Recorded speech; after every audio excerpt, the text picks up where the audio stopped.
야훼께서 시온의 포로를 돌려보내실 때 우리는 꿈꾸는 것 같았도다. 그때 우리 입에는 웃음이 가득하고 우리 혀에는 찬양이 찼었도다. 그때 문나라 가운데에서 말하기를 야훼께서 그들을 위하여 큰 일을 행하셨다 하였도다. 야훼께서 우리를 위하여 큰 일을 행하셨으니 우리는 기쁘도다. 야훼여 우리의 포로를 남방 시내들같이 돌려보내소서. 눈물을 흘리며 씨를 뿌리는 자는 기쁨으로 거두리로다. 울며 씨를 뿌리러 나가는 자는 반드시 기쁨으로 그 곡식단을 가지고 돌아오리로다. 아멘. 저는 오늘 본문의 말씀을 근거로 소망이 중요한 이유, 소망이 중요한 이유라는 제목으로 함께 귀한 은혜의 시간을 나누기 원합니다. 여러분, 오늘 함께 합독한 이 시편 126편은 시편 120편부터 134편까지 이어지는 성전 순례 시편 중 7번째에 해당하는 시입니다. 자, 저자는 특별히 기술되어 있지는 않지만, 특별히 알려져 있지는 않지만 포로기한 당시의 벅찬 감격과 기쁨을 회상하고 있음을 우리가 느낄 수가 있습니다. 또한 선민 공동체의 완전한 회복을 간구하고 있다는 점에서 에스라나 느헤미야 같은 포로기한 지도자에 의해서 지어졌을 가능성이 상당히 높다고 추측을 할 수가 있습니다. 한편 본시는 바벨론 포로기한 당시 벅찬 감격을 회상하는 1절부터 3절까지의 내용과 또 이스라엘의 완벽한 회복을 위한 간구와 또 고난의 씨앗을 뿌린 결과에 대한 의지를 표현한 4절부터 6절까지의 내용으로 구성이 되어 있습니다. 특히 전반부 1절부터 3절까지의 내용에서는 시온의 포로를 돌리시는 하나님의 역사로 말미암는 꿈같은 그러한 상황을 서술한 후 그에 따른 기쁨과 찬양의 내용을 담고 있습니다. 그런데 후반부에서는 분위기가 조금 반전되었죠. 분위기가 반전돼서 하나님께서 이스라엘 자손을 완전히 회복시켜 주시기를 바라는 소망의 간구, 눈물을 흘리며 씨를 뿌리는 자는 기쁨으로 단을 거두리로다. 이러한 소망의 간구로 바뀌며 기쁨의 회복을 반복적으로 확신하며 표현해주는 그러한 내용을 우리가 확인해 볼 수가 있습니다.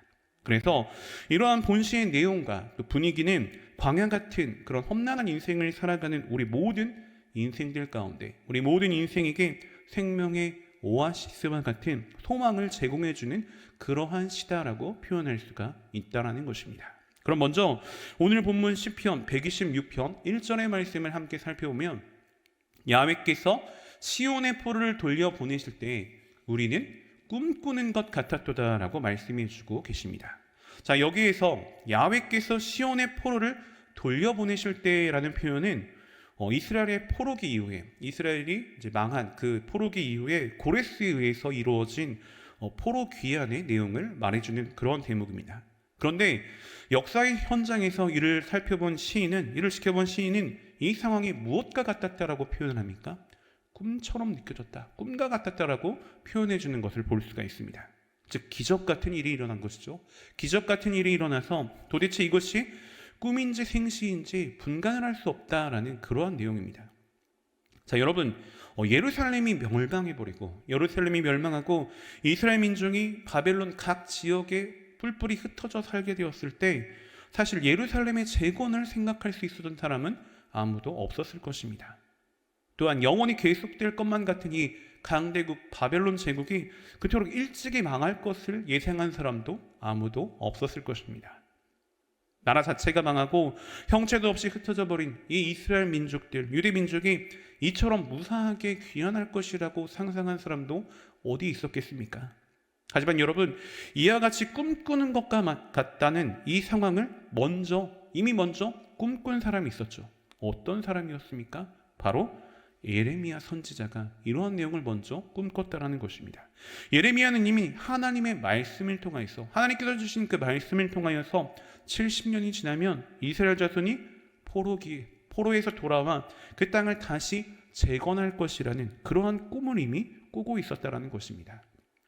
예레미야 29장 10절의 말씀을 살펴보면 야훼께서 이와 같이 말씀하시느니라. 바벨론에서 70년이 차면 내가 너희를 돌보고 나의 선한 말을 너희에게 성취하여 너희를 이곳으로 돌아오게 하리라 라고 이미 하나님께서 예언을 하셨던 예레미야 선지자를 통해서 말씀하셨던 그러한 내용이라는 것입니다. 당시로서는 얼마나 허황된 꿈이었겠습니까? 이 내용이 얼마나 허황된 그러한 내용이었겠습니까? 바로 옆에서는 동족들이 짐승처럼 끌려가는 그러한 상황 가운데, 또 예루살렘 성이 무너져 내리는 그런 처참한 상황 가운데 누가 이 꿈이 실현될 것이라고 상상이나 할 수가 있었겠습니까? 그러나 하나님께서는 예레미야에게 분명한 꿈을 주셨다라는 것입니다. 그런데 여러분, 이 꿈이라고 하는 단어를 다른 말로 표현하면 어떤 단어로 표현할 수 있을까요? 꿈은 비전으로 표현할 수도 있고, 또 좀 더 성경적인 표현을 찾자면 소망으로 우리가 생각해 볼 수도 있습니다. 자, 우리의 긴 인생의 여정 가운데 힘이 되고 에너지가 되는 것은 무엇입니까? 우리가 힘을 얻을 수 있는 것은 무엇이죠? 인생이라는 길고 긴 싸움터에서 우리의 전력을 극대화시킬 수 있는 그러한 요소는 무엇입니까? 그것은 바로 소망이라는 것입니다. 소망이라는 것은 우리의 인생의 여정 가운데 포기하지 않게 만드는, 쓰러지지 않게 만드는 그러한 에너지와 동력이 되어야 된다는 것입니다. 때문에 우리는 우리의 삶 속에서 반드시 소망을 놓고 살아서는 안 된다는 것입니다. 우리 앞에 어떠한 상황적인 어려움이 찾아온다 할지라도, 환경적인 고난이 다가온다 할지라도 절대 소망을 잃고 살아서는 안 된다는 것입니다. 그럼 이처럼 우리 인생의 에너지와 동력이 되고 있는 이 소망은 어디서부터 나오는 것이어야 합니까? 어디서부터 나오는 소망을 우리가 구비해야 하는 것입니까? 시편 62편 5절의 말씀을 살펴보면, 나의 영혼아 잠잠히 하나님만 바라라, 무릇 나의 소망이 그로부터 나오는도다. 아멘. 자, 여러분, 우리에게 진정으로 필요한 소망, 우리가 가져야 할 소망은 하나님께로부터 나오는 소망이어야 하는 것입니다. 왜 하나님께로부터 나오는 소망이어야 합니까? 세상적인 기준의 소망들도 우리에게 다양한 모습으로 찾아올 수 있습니다. 세상적인 소망, 어떤 것들이 있을까요? 세상적인 소망 중에 대표적인 것 무엇이 있습니까? 부와 명예, 권력. 세상적인 소망은 이렇게 우리가 나눠서 생각을 해볼 수가 있습니다. 자, 그런데 여러분, 우리가 세상에서 많은 부를 얻는다고 할지라도, 또 많은 명예를 얻고 권력을 얻는다 할지라도 어떻습니까? 엄청난 재물을 가진 사람도, 엄청난 명예와 권력을 가진 사람들도 영원할 수는 없다라는 것입니다. 세상의 최고의 부와 명예, 또 권력을 가졌던 사람들의 모습을 우리가 유심히 살펴보면 어떠하던가요? 어떻습니까? 그랬던 사람들, 차가운 감옥에서 비참한 생활을 했던 그러한 모습을 우리가 생각해 볼 수가 있습니다. 그때 그 순간은 행복했겠지만 영원한 만족을 얻을 수는 없다라는 것입니다. 그래서 여러분, 우리의 소망은 어디에서부터 나오는 것이어야 됩니까? 어디에 우리의 소망이 있어야 되는 것입니까? 우리의 소망은 변치 않고 신실하신 하나님께로부터 나오는 소망이어야만 한다라는 것입니다. 그런데 여러분, 우리가 하나님께로부터 나오는 소망의 특징을 제대로 알고 있어야 됩니다. 하나님께로부터 나온 소망이 어떠한 특징을 가지고 있는지 우리가 제대로 알고 있어야 된다는 것이죠. 하나님께로부터 오는 소망은 어떻습니까? 기다리고 의지하면서 고통스러운 기간을 참는 그러한 인내의 시기가 필요하다는 것입니다. 시편 42편 11절의 말씀을 보면, 내 영혼아 내가 어찌하여 낭망하며 어찌하여 내 속에서 불안하여 하는고, 너는 하나님을 바라라. 나는 내 얼굴을 도우시는 내 하나님을 오히려 찬송하리로다 라고 말씀해 주고 계십니다. 사랑하는 여러분, 우리가 주님을 믿고 열심히 신앙생활을 하면서 믿음의 삶을 살려고 부단히 노력을 한다 할지라도 흔들리는 그러한 순간들이 참으로 많이 존재할 수밖에 없습니다. 자, 왜 이렇게 열심히 믿음 생활을 하는데, 최선을 다해서 하나님 믿으려고 하는데 흔들리는 그러한 순간들이 많을까요? 무엇 때문에 그렇습니까? 그 이유가 무엇입니까? 그 이유는 우리를 괴롭히는, 우리를 시기 질투하는 존재가 있기 때문이죠. 사탄이라는 존재, 사탄 마귀라는 존재 때문에 우리가 그러한 상황에 빠질 수밖에 없다라는 것입니다.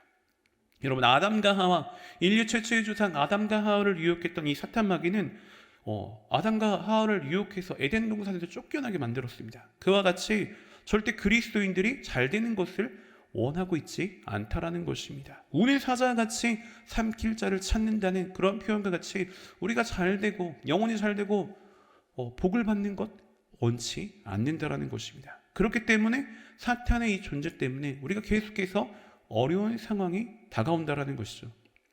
사탄 마귀는 어떻습니까? 욥이 복을 받는 것을 배아파해서, 욥이 복을 받는 그러한 상황을 시기 질투해서 하나님께 무엇이라고 말을 합니까? 하나님께 무엇이라고 얘기를 하죠? 욥이 누리는 축복을 거둬가게 하셔서 환경적인 어려움이 다가오면 어떨 것이라고요? 욥이 하나님을 버릴 것이라고 이야기를 합니다. 자, 그러한 사악한 존재인 이 사탄 마귀가 절대 우리가 잘 되는 것을 가만 내버려 두지 않는다라는 것입니다. 그렇기 때문에 우리의 신앙 가운데서는, 우리가 신앙생활하는 그런 상황 가운데서는 어려움이 반드시 찾아올 수밖에 없게 된다는 것입니다.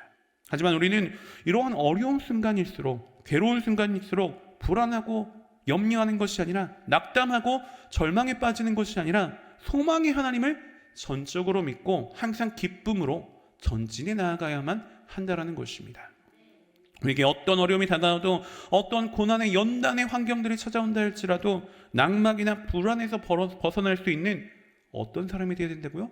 소망의 사람이 되어야만 한다라는 것입니다.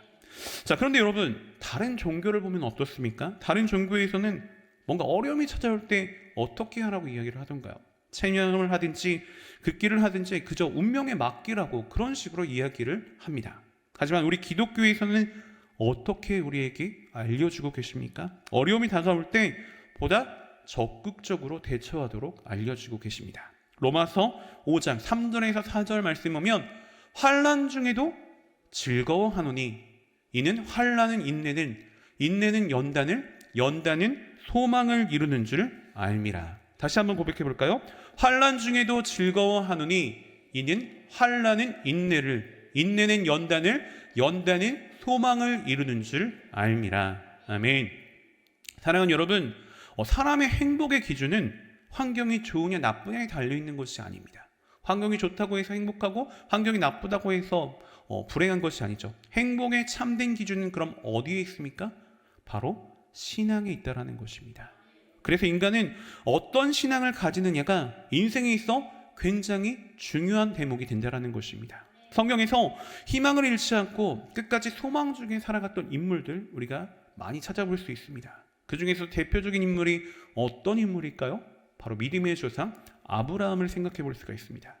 그는 일찍이 75세의 나이에 하나님의 부르심을 받고 자기의 고향 본토지죠 떠나버립니다. 갈대아 우리를 떠나게 되었죠. 그는 갈 바를 알지 못하고 떠났지만 그의 삶의 유일한 근거는 하나님이었습니다. 소망의 하나님이었죠. 하나님께서 장차 내 자손을 하늘의 별처럼 땅의 모래알처럼 창대케 해주리라고 약속하신 그 말씀을 소망으로 붙잡고 나아갔습니다. 어려운 상황 가운데서 잠시 넘어지는 그런 인간적인 약함도 보여주긴 했지만 인도하시고 견인하시는 그 하나님의 강한 손을 붙잡고 끝까지 소망을 잃지 않았다라는 것입니다.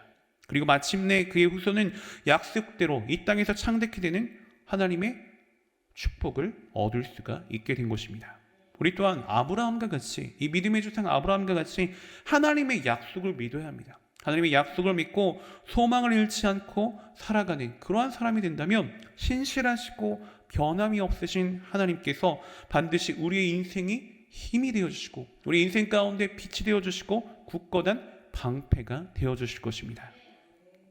네, 아프리카 밀림 속에서 불쌍한 흑인들을 위해서 삶을 바쳤던 이 슈바이처 박사, 여러분 다들 아실 텐데 이 슈바이처 박사는 어려움 가운데서도 자신의 삶을 성공적으로 살 수 있었던 것은 자신의 생애 가운데 소망의 하나님, 이 소망의 하나님을 믿고 의지한 데 있었다라고 고백을 했습니다. 연약한 한 인간이 50년이라는 이 긴 시간 동안, 50년이라는 긴 시간 동안 무지한 흑인들을 상대로 얼마나 고통스럽고 낙담되는 일들이 많았겠습니까? 하지만 그럼에도 불구하고 그가 그런 위대한 인생을 마무리할 수 있었던 비결은 바로 소망의 하나님, 소망의 하나님을 믿고 어떠한 환경 속에서도 희망을 잃지 않았다는 그러한 대목에 있었다는 것입니다. 여러분, 우리 그리스도인들은 분명한 소망을 가지고 있어야 됩니다. 분명한 소망을 갖고 살아야 하는 것입니다. 그런데 그것은 자기 능력을 의지함으로 갖는 소망이 되어서는 안 됩니다. 그리스도인의 소망은 우리를 인도하시고 우리를 견인하신 신실하신 하나님을 믿는 믿음에서 나와야만 한다는 것입니다. 우리 다 함께 로마서 15장 13절 말씀 합독합니다. 시작. 소망의 하나님이 모든 기쁨과 평강을 믿음 안에서 너희에게 충만하게 하사 성령의 능력으로 소망이 넘치게 하시기를 원하노라. 아멘. 사랑하는 여러분, 우리가 하나님께로부터 받은 소망, 이 소망은 튼튼하고 견고한 변질될 수 없는 그러한 소망입니다. 하나님은 우리에게 변질되지 않는 그러한 확실한 소망을 주시는 분이시죠. 우리 모두 하나님께서 주시는 소망, 그 소망을 붙잡고 환경이 어렵다 할지라도 내 삶 속에 펼쳐지는 환경의 어려움, 고난의 상황들, 내가 연단되는 것 같고 갈아지는 것 같은 그런 느낌을 받는다고 할지라도 절대 물러서지 않고 하나님께서 부어주시는 은혜와 축복을 바라보며 소망을 잃지 않고 믿음으로 전진해 나아갈 수 있는 저와 여러분, 우리 모두가 되시기를 주님의 이름으로 소원하고 축복하며 말씀을 마치겠습니다. 기도드립니다. 할렐루야. 사랑과 자비가 풍성하신 참으로 좋으신 하나님, 오늘 주신 말씀을 통하여 깨닫게 하시고 귀한 은혜 허락하여 주시니 참으로 감사드립니다. 오늘 저희들에게 주신 말씀과 같이 우리가 어떠한 어려운 생각과 어려운 환경이 다가온다 할지라도 변함없으시고 신실하신 하나님의 소망의 말씀을 붙잡고 승리하며 나아가는 자가 되기를 원합니다. 항상 주님의 말씀을 우리의 마음 가운데 굳건하게 붙잡고 소망이 가득한 삶을 누리는 우리 모두가 될 수 있도록 주님 인도하시고 역사하시고 축복하여 주시옵소서. 거룩하신 하나님, 이제 또 저희가 정성껏 준비한 예물 주님 앞에 드립니다. 들어지는 모든 손길 가운데 한없는 주의 은혜와 사랑으로 가득히 채워주시고 이 예물이 쓰여지는 모든 곳 가운데 그리스도의 영광만이 아름답게 드러나게 하여 주시옵소서. 감사드리며 모든 말씀 따라 역사하시는 나사렛 예수 그리스도를 받들어 간절히 기도 올리옵나이다. 아멘.